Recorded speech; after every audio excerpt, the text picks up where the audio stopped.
Pinag-aaralan naman ng Department of Transportation na tanggalin na ang mga X-ray scanner na nasa mga MRT Line 3 station para daw mabawasan ang mahabang pagpila ng mga pasahero.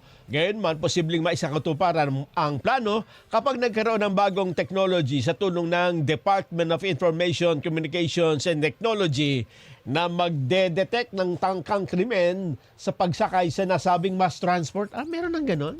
Pag pasok mo ng madedetect, tut, tut, tut, may tangka kang gagawing krimen.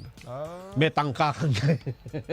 Kaya, the most handsome man, nag-enter na. Parang ano, Tangka, malalaman sa pagdedetect. Ha? high-tech yan eh. High-tech naman nga. DITC ha. Pasisigla ba? Sige nga, pakita nyo nga kung magkakaroon tayo dyan ha.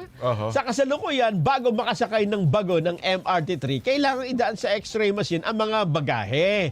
Habang ang walang bitbit ay marang dumiretso ng sumakay. Yun. So yung pagka may intention ka, Oo. kahit wala kang bagahe, dadaan ka. Pag dumaan ka doon, Ay, tutunog. alarm agad. May planong masama ito. May planong masama. Oo.